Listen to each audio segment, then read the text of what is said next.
तो hello friends, स्वागत है आप सभी लोगों का मेरे एक नए कमाल के वीडियो में। तो आज मैं आप लोगों के लिए लेकर आ चुका हूँ एक बहुत ही बेहतरीन मूवी, जिस मूवी का नाम होने वाला है ट्रेन टू बुसान।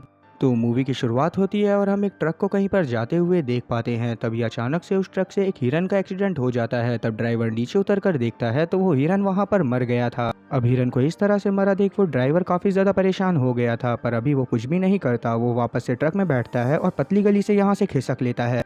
अब ड्राइवर के यहाँ से खिसकते ही ये हिरन यहाँ पर वापस से उड़ जाता है और इसकी आंखों को हम लोग देख पाते हैं, जो कि बिल्कुल ही अलग तरह की लग रही थी, जैसे इस पर किसी ने टोटका करा हो। यहाँ से सीन शिफ्ट होकर आता है इस मूवी के मेन लीड पर, जिसका नाम है सियोकू, जो कि एक फंड कंपनी में एक मैनेजर की पोस्ट पर काम करा करता है। और साथ ही ये जनाब अपने काम में इतना ज्यादा खोए रहते हैं कि इन्हें अपने परिवार वालों की चिंता ही नहीं होती, और इसी वजह से इसकी बीवी ने इससे तलाक ले लिया था। खैर, अब आगे हम लोग देख पाते हैं कि आज श्योक की बेटी का बर्थडे है। इसी वजह से शाम में वो उसके लिए एक गिफ्ट लेकर पहुंचता है, पर वहां पर हम लोग जान पाते हैं कि उसकी बेटी को उसने पिछले साल भी सेम ही गिफ्ट दिया था। ऐसे तो श्योक अपनी बेटी से बहुत ज्यादा प्यार करता है, पर उसके पास टाइम ही नहीं होता कि वो उसको टाइम दे पाए। पर वो यहाँ पर अपनी बीवी से अपनी बेटी के लिए लड़ रहा था ताकि वो उसकी कस्टडी को अपने पास ले सके।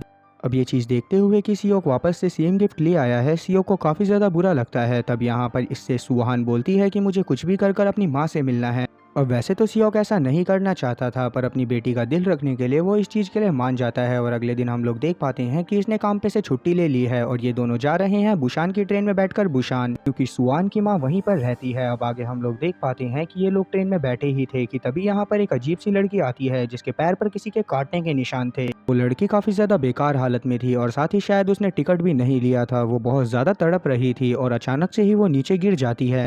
और अब जब यहाँ पर एक लड़की इसे देखती है तो ये तुरंत ही यहाँ पर आती है और मेडिकल टीम को हेल्प के लिए बुलाने लगती है। तभी अचानक से हम लोग देख पाते हैं कि वो लड़की जो नीचे गिर गई थी वो खड़ी होती है और इस लड़की के काट लेती है। और यहीं से शुरू होने वाला था इस ट्रेन के अंदर मौत का नंगा नाच, मतलब कि ज़ॉम्बियों का आतंक। अब आगे हम लोग देख पाते हैं कि क्योंकि सियोक ने अपने ऑफिस से छुट्टी ली थी, तो इसी वजह से इसके असिस्टेंट का इसके पास कॉल आता है, जो कि पहले इससे बात करने की कोशिश करने लगता है। और साथ ही वो इसे बताता है कि पूरे शहर में अजीब चीजें हो रही हैं। और अब यही सेम चीज न्यूज में भी दिखाई जा रही थी, जिसमें हम लोग देख पाते हैं कि लोग किसी चीज से इधर उधर डर कर भाग रहे हैं और साथ ही कुछ लोग तो काफी बुरी तरह से इनके पीछे पड़े हुए हैं। इन चीजों ने पूरी ट्रेन में बैठे लोगों को काफी ज्यादा डरा दिया था, पर लोगों की ये समझ में नहीं आ रहा था कि आखिरकार सिटी में चल क्या रहा है। अब सियोक के कंपार्टमेंट में हम और भी बहुत सारे लोगों को देख पाते हैं, जो कि इन सभी चीजों को देखकर बहुत ज्यादा डर गए थे।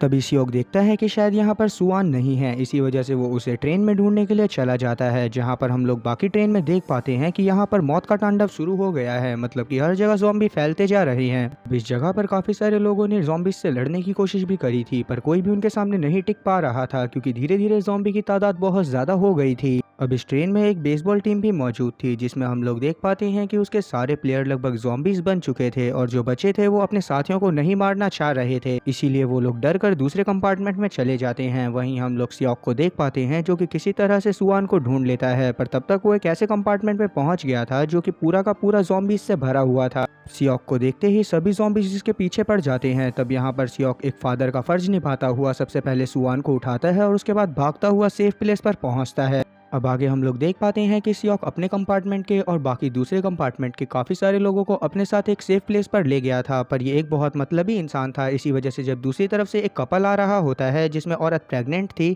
तो पहले वो दरवाजे को नहीं खोल रहा होता है, क्योंकि उसे पता था कि अगर वो दरवाजा खोलेगा तो दूसरी तरफ से ज़ॉम्बी भी यहाँ पर आ सकते हैं। पर उस कपल के बार बार जिद करने की वजह से सियोक उस दरवाजे को खोल देता है, जिसके बाद वो कपल अंदर आ जाता है और सही टाइम पर ये लोग दरवाजा भी बंद कर देते हैं। अब उस कपल में मेल, जिसका नाम हुआ था, वो इसके ऊपर काफी ज्यादा गुस्सा होने लगता है, क्योंकि अगर जरा सी भी देरी होती तो ये और इसकी बीवी और साथ ही इनका बच्चा, जो कि अभी पैदा नहीं हुआ है, वो ज़ॉम्बी बन सकते थे। पर तब हुआ कि बीवी इसे गुस्सा करने से रोक लेती है। और आगे हम लोग देख पाते हैं कि अब सभी लोगों को पता चल गया था कि इस ट्रेन में ज़ॉम्बीज फैल गए हैं। इसी वजह से सभी लोग प्लान बनाने लगते हैं कि ये किस तरह से यहाँ से बाहर निकलेंगे। अब तभी ट्रेन में ये अनाउंसमेंट होती है कि अगले स्टेशन पर ये ट्रेन नहीं रुकेगी, क्योंकि वहाँ पर बहुत सारे लोग हैं जो कि ज़ॉम्बी बनते जा रहे हैं और साथ ही हमें ज़ॉम्बीज से बचना है। बिल्कुल ऐसा ही होता है, वो ट्रेन अगले स्टेशन पर नहीं रुकती और आगे हम लोग देख पाते हैं कि उस स्टेशन में सच में बहुत सारे ज़ॉम्बीज भरे पड़े हैं और काफी सारे लोग जो अपनी जान बचाने के लिए इस ट्रेन पर चढ़ना चाहते थे वो ट्रेन का पीछा करने लगते हैं, पर उन्हें भी वो ज़ॉम्बीज मार देते हैं। इस ट्रेन में दुविधा का माहौल है और लोगों की फटी पड़ी है। तभी अचानक से इस ट्रेन में एक अनाउंसमेंट होती है जिससे इन्हें पता चलता है कि अगले स्टेशन पर काफी सारे मिलिट्री के लोगों को बुला लिया गया है, ताकि वो मिलिट्री वाले लोग इन लोगों को सेफली यहाँ से निकाल कर इन्हें सही जगह पर पहुंचा सकें। पर ये बात सियोक को बिल्कुल भी पसंद में नहीं आती। इसी वजह से सबसे पहले वो एक खाली डब्बे में जाता है और अपने कलीग को फोन करता है। इससे बात करने के बाद इसे ये पता चलता है कि जितने भी मिलिट्री वाले हैं वो सभी लोगों को एक ऐसी जगह पर लेकर जाएंगे जहाँ पर शायद अच्छी फैसिलिटीज ना हो, और सियोक इन चीजों को बिल्कुल भी नहीं चाहता था। तो सबसे पहले वो उससे बोलता है कि मेरी कुछ मदद करो। इसका कलीग इसे बोलता है कि तुम मेन गेट से नीचे मत उतरना, तुम पीछे के गेट से नीचे उतरना, तब वहां पर मेरे कुछ लोग तुम्हें मिल जाएंगे और वो तुम्हें मेरे पास लेकर आ जाएंगे। इस बात को सुनने के बाद सियोक इस चीज के लिए मान जाता है। अब आगे हम लोग देख पाते हैं कि जैसे ही ट्रेन रुकती है सभी लोग यहाँ पर नीचे उतरने लगते हैं, पर वो लोग अभी भी डरे हुए थे। अब क्योंकि यहाँ पर इन्हें मिलिट्री का कोई भी आदमी नहीं दिख रहा था, मिलिट्री का आदमी तो छोड़ो, यहाँ पर इन्हें नॉर्मल इंसान या फिर एक कुत्ता भी नहीं दिख रहा था। अब इसी वजह से बेसबॉल टीम का एक प्लेयर यहाँ पर अपना बेसबॉल वाला बल्ला उठाकर आगे बढ़ने लगता है, और साथ में उसके पीछे थी उसकी गर्लफ्रेंड, यहाँ पर दो दादी माँ भी थी, और साथ ही वो प्रेग्नेंट लेडी और साथ ही उसका पति। अब ये लोग इस उम्मीद में कि यहाँ पर मिलिट्री वाले इनकी ऐसी तैसी होने से बचा लेंगे, तो ये सारे लोग आगे की तरफ बढ़ने लगते हैं जहाँ पर ये सभी लोग बाहर जा रहे थे। पर जैसा कि सियोक ने प्लान करा था कि वो यहाँ पर से पीछे के गेट से निकलेगा, तो वो बिल्कुल ऐसा ही करता है। तब सुआन इसे सभी लोगों की जान बचाने को बोलती है, पर सियोक क्योंकि काफ़ी ज़्यादा मतलबी था और वो बस अपने परिवार के बारे में सोचता था, तो इसी वजह से वो इस चीज़ के लिए मना कर देता है और सुआन को चुपचाप वहाँ से लेकर जाने लगता है। पर तब हम लोग देख पाते हैं कि यहाँ पर एक भिखारी भी इनके पीछे आ गया था जिसने सियोक की बातें सुन ली थी। अब वो भिखारी ताकि किसी और को कुछ भी ना बता दे, इसी वजह से सियोक उसे अपने साथ ले जाने के लिए मान जाता है। जब सभी लोग यहाँ पर से मेन गेट पर पहुँचते हैं तो हम लोग देख पाते हैं कि यहाँ पर जो मिलिट्री वाले खड़े हैं वो सारे आधुनिक जमाने के भूत बन चुके हैं, मतलब कि ज़ॉम्बी बन चुके हैं। जब ये सभी लोग देखते हैं कि इनके सामने जितने भी मिलिट्री वाले खड़े हैं वो सारे ज़ॉम्बी बन चुके हैं, तो ये सभी लोग यहाँ से भागने लगते हैं। अब वो ज़ॉम्बीज भी इन लोगों का पीछा नहीं छोड़ते, वो लोग भी इनका पीछा करना चालू कर देते हैं, और एक्सीलरेटर पर ही ये लोग काफ़ी सारे लोगों को अपनी टीम में शामिल कर लेते हैं, मतलब कि उन्हें भी काट कर ज़ॉम्बी बना देते हैं। और वहीं हम लोग देख पाते हैं कि सियोक जैसे ही अपनी बेटी को लेकर पीछे वाले गेट से निकलता है तो यहाँ पर भी बहुत सारे ज़ॉम्बीज थे, और वो सारे ज़ॉम्बीज भी मिलिट्री वाले थे। इस चीज को देखते हुए सियोक वापस से भागने लगता है। सियोक जल्दी से भागकर अंदर जाने लगता है जहाँ पर इसने सुआन को छोड़ा था, पर जैसे ही ये सुआन के पास पहुंचता है तब ये देखता है कि काफी सारे ज़ॉम्बीज सुआन की तरफ बढ़ रहे हैं, जिस वजह से ये बहुत जोर से चिल्लाता है। लेकिन वहां पर ज़ॉम्बीज के पहुंचने से पहले ही सैंगहुआ पहुंच जाता है, जो कि तुरंत ही ज़ॉम्बीज के मुंह पर पंच मारकर सुआन की जान को बचा लेता है। और अब हुआ यहाँ पर सुआन की जान बचाने के लिए तुरंत ही उसे एक सेफ जगह पर ले जाता है, और साथ में इसकी प्रेग्नेंट बीवी भी थी। तब हम लोग देख पाते हैं कि सियोक को भी इस चीज की थोड़ी तसल्ली थी कि सुआन अभी सही लोगों के साथ है। वो आगे हुआ अपनी बीवी और साथ ही सुआन को और साथ ही काफी सारे लोगों को ट्रेन में वापस जाने को बोलता है, और बोलता है कि तुम लोगों को सेफ कंपार्टमेंट में घुसना है। और यहाँ पर अब सियोक हुआ और साथ ही बाकी सारे लोग मिलकर इस गेट को बंद कर रखने वाले थे ताकि ज़ॉम्बीज इस तरफ ना आ पाए। और अब बिल्कुल ऐसा ही होता है। हम लोग देख पाते हैं कि सुआन हुआ की बीवी के साथ एक ट्रेन में चली जाती है, और साथ ही इनके साथ एक बूढ़ी औरत और साथ ही एक भिखारी टाइप आदमी भी था। पर ये लोग धोखे से एक ज़ॉम्बी वाले डब्बे में चढ़ जाते हैं, जिस वजह से इन्हें बाथरूम में जाकर छुपना पड़ता है ताकि ज़ॉम्बी इनके पास ना आए। आगे हम देखते हैं कि वो गेट जिसको इन लोगों ने पकड़ कर रखा हुआ था वो ज़ॉम्बीज के वजन की वजह से टूटता जा रहा था। इसी वजह से सियोक हुआ और बाकी सारे जने उस गेट को छोड़कर तुरंत ही ट्रेन की तरफ भागने लगते हैं, और तब तक ट्रेन भी चलने लग गई थी। इसी वजह से ये लोग काफी मुश्किल से उसके ऊपर चढ़ते हैं, और हम लोग देख पाते हैं कि इस बार सियोक हुआ की मदद भी करता है, क्योंकि वो जानता था कि कहीं ना कहीं उसकी बेटी आज हुआ की वजह से ही जिंदा है। आगे हम लोग देख पाते हैं कि ये लोग ट्रेन में चढ़ गए थे, और इसके बाद यहाँ पर जो इनके साथ बेसबॉल वाला प्लेयर था वो अपनी दोस्त को कॉल करता है और उससे पूछता है कि आखिरकार वो कहाँ पर है। तब वो लड़की इसे अपनी लोकेशन बताती है, जिसके बाद ये लोग डिसाइड करते हैं कि ये उस तरफ जाएंगे। और बाद में यहाँ पर सैंगहुआ अपनी बीवी को भी कॉल करता है और उससे पूछने लगता है कि वो कहाँ पर है। तब इन लोगों को पता चलता है कि वो लोग कंपार्टमेंट नंबर 13 में हैं और ये लोग कंपार्टमेंट नंबर 9 में थे। जिसके बाद ये लोग डिसाइड करते हैं कि ये किसी भी तरह से उस जगह पर जाएंगे जहाँ पर इनकी बीवी और इनके बच्चे हैं। अब इन लोगों ने पूरी तैयारी कर ली थी। ये लोग अपने हाथों पर टेप वगैरह बांध लेते हैं, और इसके बाद ये लोग डिसाइड करते हैं कि ये लोग अब कुछ भी कर उस जगह पर पहुंचेंगे जहाँ पर इन्हें अपनी फैमिली को प्रोटेक्ट करना है। और अब यहाँ पर शुरू होता है ज़ॉम्बीज के साथ इनकी लड़ाई का एक मौत का नंगा नाच, जिसमें हम लोग देख पाते हैं कि 50-50 चांसेस होते हैं कि ये लोग जिंदा बचेंगे या फिर नहीं। अब ये लोग सबसे पहले पहुंचते हैं कंपार्टमेंट नंबर 10 में, जहां पर हम लोग देख पाते हैं कि सैंगहुआ यहां पर बहुत सारे ज़ॉम्बीज को मारता है, और साथ ही ये लोग उड़ उड़ के ज़ॉम्बीज को मार रहे होते हैं। यहां पर सभी ज़ॉम्बीज को मारने के बाद ये लोग पहुंचते हैं कंपार्टमेंट नंबर 11 में, जो कि पूरा बेसबॉल टीम के लोगों से भरा हुआ था। और क्योंकि इनके साथ एक बेसबॉल टीम का बंदा भी था, तो वो अपने दोस्तों को इस हालत में देखकर काफी ज्यादा इमोशनल हो जाता है।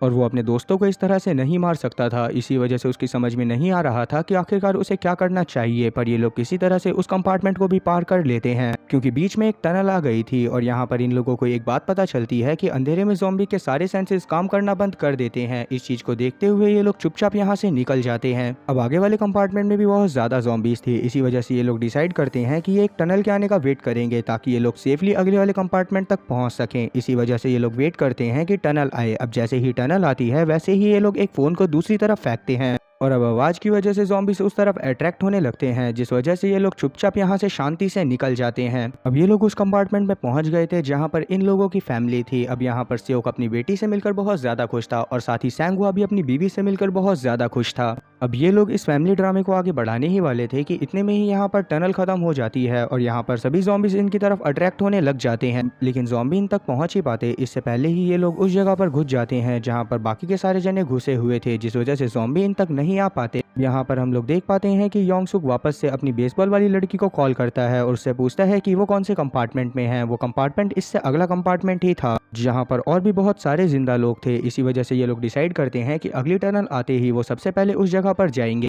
अब आगे योंगवू यहाँ पर अपनी दोस्त को कॉल करता है और उसे बताता है कि ये लोग थोड़ी ही देर में वहाँ पर पहुंच जाएंगे। इसी वजह से ये लोग गेट खोल कर रखे ताकि ज़ॉम्बी वहाँ पर ना घुस जाएं। जिन बिल्कुल ऐसा ही करना चाहती थी, लेकिन वहाँ पर एक योंगसुक नाम का बंदा था जो कि ऐसा करने से मना कर देता है, और साथ ही वो बाकी सारे लोगों को भी भड़का देता है कि अगर वो लोग वहाँ से आ रहे हैं तो शायद वो लोग इन्फेक्टेड हो सकते हैं। और बाकी सभी लोग भी यहाँ पर बस अपने बारे में सोच रहे थे। इसी वजह से जिन ही की बात को कोई भी नहीं मानता। और आगे हम लोग देख पाते हैं कि वहाँ से जैसे ही टनल आती है सभी लोग चलना चालू कर देते हैं। ये लोग इस वाले कंपार्टमेंट तक पहुंचने ही वाले थे कि तभी बीच में टनल भी खत्म हो जाती है। तब सभी ज़ॉम्बीज़ इनके पीछे पड़ जाते हैं, लेकिन ये लोग किसी तरह से दूसरी तरफ घुसकर गेट को बंद कर लेते हैं। अब जब ये लोग जिन ही वाले कंपार्टमेंट को खोलने की कोशिश कर रहे होते हैं तो वो अभी भी नहीं खुला हुआ था, और यहाँ पर ज़ॉम्बीज़ बढ़ते जा रहे थे। इसी वजह से सियोकवू और सैंगहुआ किसी तरह से उन लोगों को रोकने की कोशिश करने लगता है। और साथ ही यहाँ पर योंगवू अपने बेसबॉल बैट की मदद से दूसरी तरफ का गेट खोलने की कोशिश कर रहा था, पर वो गेट बिल्कुल भी नहीं खुल रहा था क्योंकि वो अंदर से ही लॉक था। तब यहाँ पर हम लोग देख पाते हैं कि सैंगहुआ उस गेट को पकड़ कर रखता है जिस तरफ से ज़ॉम्बीज़ इनके पास आने वाले थे, क्योंकि अगर वो उस गेट को छोड़ देता तो यहाँ पर सभी लोग मारे जाते। तब यहाँ पर सियोक दूसरी तरफ जाता है और किसी तरह से वो गेट को तोड़कर अंदर की तरफ घुस जाता है, लेकिन यहाँ पर बाकी लोगों को बचाते हुए सैंगहुआ की जान चली गई थी। इस चीज को देखते हुए सियोक को काफी ज्यादा बुरा लग रहा होता है। तब यहाँ पर लास्ट में सैंगहुआ ने इससे बोला था कि वो इसकी बीवी का ख्याल रखे। इस चीज को देखते हुए सियोक को काफी ज्यादा गुस्सा आ गई थी। इसी वजह से वो तुरंत ही योंगसुक के ऊपर हमला कर देता है, पर यहाँ पर योंगसुक इसे वो भला बुरा बोलने लगता है और बाकी सारे लोग भी इसके साथ थे, क्योंकि कहीं ना कहीं बाकी सभी लोगों को भी लग रहा था कि शायद ये लोग इन्फेक्टेड हो सकते हैं। इसी वजह से वो लोग इन्हें एक दूसरे कंपार्टमेंट में भेज देते हैं। जिन्हें भी इन लोगों के साथ एक दूसरे कंपार्टमेंट में आ गई थी। अब आगे हम लोग देख पाते हैं कि यहाँ पर एक बूढ़ी औरत की बहन भी एक ज़ॉम्बी बन गई थी। इसी वजह से वो अपनी बहन को इस तरह से नहीं देख पाती। अब ये औरत योंगसुक वाले कंपार्टमेंट में थी। अब इसी वजह से ये यहाँ पर ज़ॉम्बी वाला गेट खोल देती है, जिस वजह से योंगसुक वाले कंपार्टमेंट में काफी सारे ज़ॉम्बी आ जाते हैं और वो सभी लोगों को मार देते हैं। लेकिन सियोकवू और बाकी सारे लोग जो कि सियोकवू के साथ थे उन्हें कोई भी खतरा नहीं था, क्योंकि वो लोग पहले ही दूसरे कंपार्टमेंट में चले गए थे। अब ये सारी चीजें देखने के बाद सुआन काफी ज्यादा डर गई थी। इसी वजह से सियोकवू इसके पास आता है और इसे संभालने की कोशिश करने लगता है। तब ये इससे वादा करता है कि ये कुछ भी कर इसे इसकी मॉम से जरूर मिलवाएगा। साथ ही सैंगहुआ की वाइफ भी बहुत ज्यादा डिप्रेस्ड फील कर रही थी, क्योंकि सच में वो सैंगहुआ से बहुत ज्यादा प्यार करती थी और साथ ही सैंगहुआ उसे हमेशा खुश रखा करता था। अभी हम लोग वापस से उस कंपार्टमेंट को देख पाते हैं जिसमें योंगसुक था, पर यहाँ पर हम लोग देख पाते हैं कि योंगसुक और एक आदमी अभी भी जिंदा है। यहाँ पर ये लोग टॉयलेट में छुपे हुए हैं। जैसे ही यहाँ पर ये ट्रेन रुकती है वैसे ही योंगसुक अपनी जान बचाने के लिए उस आदमी को काफी सारे ज़ॉम्बीज़ के बीच में फेंक देता है और उसके बाद खुद वो भागता हुआ यहाँ से बाहर चला जाता है। और आगे जब ये जिस कंपार्टमेंट में चढ़ता है वहाँ पर जिनही और योंगवू थे। तब यहाँ पर वो जिनही को भी वापस से ज़ॉम्बीज़ के बीच में फेंक देता है, जिस वजह से काफी सारे ज़ॉम्बीज़ उसे काट लेते हैं। तब यहाँ पर योंगवू भी जिनही के साथ ही मरने का डिसाइड करता है। और तभी हम लोग देख पाते हैं कि सामने से एक जलती हुई ट्रेन आती है और वो दूसरी ट्रेन से टकरा जाती है, जिस वजह से योंगसुक और काफी सारे लोग बहुत ज्यादा घायल हो गए थे। तब यहाँ पर वो भिखारी टाइप आदमी सियोकवू, सुहान और साथ ही वो प्रेग्नेंट लेडी उसी ट्रेन के नीचे फंस जाते हैं। तब यहाँ पर सियोकवू, सुहान और प्रेग्नेंट लेडी को किसी तरह से बाहर निकालने की कोशिश करने लगता है, क्योंकि यहाँ पर दूसरी तरफ से बहुत सारे ज़ॉम्बीज़ आ रहे थे। इसी वजह से वो भिखारी टाइप आदमी भी इन लोगों की मदद करने की कोशिश करता है और उन ज़ॉम्बीज़ को अकेला ही रोकने चला जाता है। और अब यहाँ पर इस भिखारी टाइप आदमी की भी जान चली जाती है और आगे हम लोग देख पाते हैं कि सियोकू किसी तरह से उस प्रेग्नेंट लेडी को लेकर और सुआन को लेकर एक इंजन की तरफ भागने लगता है जो कि चल रहा था। और इस बार इन लोगों के पीछे हजारों की तादाद में ज़ॉम्बीज थे जो कि चारों तरफ से इनको घेर कर रखे हुए थे। पर यहाँ पर सियोकू हिम्मत नहीं हारता और वो किसी तरह से भागता हुआ उस ट्रेन पर चढ़ जाता है। लेकिन उससे पहले वो इस इंजन पर उस प्रेग्नेंट लेडी और साथ ही अपनी बेटी को चढ़ा चुका था। लेकिन काफी सारे ज़ॉम्बीज भी उस इंजन को पकड़कर लटक गए थे और साथ ही वो उस ट्रेन के डब्बे के साथ खिंचते हुए चले जा रहे थे। सियोकू उस इंजन पर लटक कर उन सभी ज़ॉम्बीज के हाथ पर लाठी लात मारने लगता है, जिस वजह से किसी तरह से वो उन ज़ॉम्बीज से तो छुटकारा पा लेता है। लेकिन जब ये अंदर जाता है तो ये देखता है कि वहाँ पर योंगसुक बैठा हुआ है जो कि अब एक ज़ॉम्बी में कन्वर्ट हो गया था। और अब सियोकू को देखते ही यहाँ पर ये इसके ऊपर हमला कर देता है। तब सियोकू भी इससे काफी ज्यादा लड़ाई करने की कोशिश करने लगता है और वो किसी तरह से उसे इंजन से नीचे धकेल देता है। लेकिन उससे पहले योंगसुक ने यहाँ पर सियोकू के हाथ पर काट लिया था, जिस वजह से अब ये जानता था कि ये भी ज़ॉम्बी बनने वाला है। ये यहाँ पर ज़ॉम्बी बनने से पहले उस प्रेग्नेंट लेडी और साथ ही सुहान को अंदर लेकर जाता है और उन्हें बताने लगता है कि इन्हें आगे चलकर ट्रेन के इंजन को किस तरह से रोकना है। और साथ ही यहाँ पर ये बहुत ज़्यादा इमोशनल हो गया था और इसकी समझ में नहीं आ रहा था कि आखिरकार इसे क्या करना चाहिए, क्योंकि अपनी बेटी से सच में बहुत ज़्यादा प्यार करा करता था। तब ये सबसे पहले सुआन को समझाता है और उसके बाद बोलता है कि तुम्हारी मॉम तुम्हारा ख्याल रखेगी और जब तक तुम अपनी मॉम से नहीं मिलती हो तब तक तुम इन आंटी के साथ ही रहना, ये तुम्हारा ख्याल ज़रूर रखेंगी। ना बोलने के बाद सियोकू रोता हुआ यहाँ से बाहर चला जाता है और अब हम लोग देख पाते हैं कि ये धीरे धीरे ज़ॉम्बी बनता जा रहा है। अब जैसे जैसे ये ज़ॉम्बी बन रहा होता है तब तब इसे वही पल याद आ रहे होते हैं जब इसने सुआन को पहली बार गोद में लिया था, ताकि ये ज़ॉम्बी बनने के बाद सुआन के लिए खतरा ना बन जाए। इसी वजह से ये उन्हीं हसीन पलों को याद करता हुआ खुशी खुशी इस ट्रेन के इंजन से नीचे कूद जाता है और इसकी भी मौत हो जाती है। अब इस चीज को देखने के बाद सुआन काफी ज्यादा परेशान हो गई थी और वो बहुत ज्यादा रोए जा रही थी। तब वो प्रेग्नेंट लेडी उसे किसी तरह से संभालती है। अब आगे हम लोग देख पाते हैं कि ट्रेन का इंजन एक आखिरी जगह पर जाकर रुकता है, पर काफी सारे आर्मी के बैरियर्स लगे हुए थे। इसी वजह से यहाँ पर ये प्रेग्नेंट लेडी और सुआन नीचे उतर जाते हैं और दूसरी तरफ हम लोग देख पाते हैं कि आर्मी वाले इनकी तरफ गन पॉइंट कर बैठे हुए हैं। उन्हें नहीं पता कि ये लोग जिंदा हैं या फिर ज़ॉम्बीज हैं। इसी वजह से वो लोग इनके ऊपर ओपन फायर का कमांड दे देते हैं। लेकिन वो लोग इनके ऊपर फायर करते ही इससे पहले ही यहाँ पर सुआन एक गाना गाने लगती है, जिसे सुनकर इन लोगों को समझ में आ जाता है कि ये लोग नॉर्मल इंसान हैं। इसी वजह से वो लोग इनको आकर रेस्क्यू कर लेते हैं और इसी के साथ ये मूवी यहीं पर खत्म होती है। तो उम्मीद है कि एक्सप्लेनेशन अच्छी लगी होगी। अगर एक्सप्लेनेशन अच्छी लगी हो तो चैनल को सब्सक्राइब करना और बेल नोटिफिकेशन को ऑल पर सेलेक्ट करना और वीडियो को भी लाइक करना। मैं ऐसे ही और एक्सप्लेनेशन वीडियोस आप लोगों के लिए लाता रहूंगा।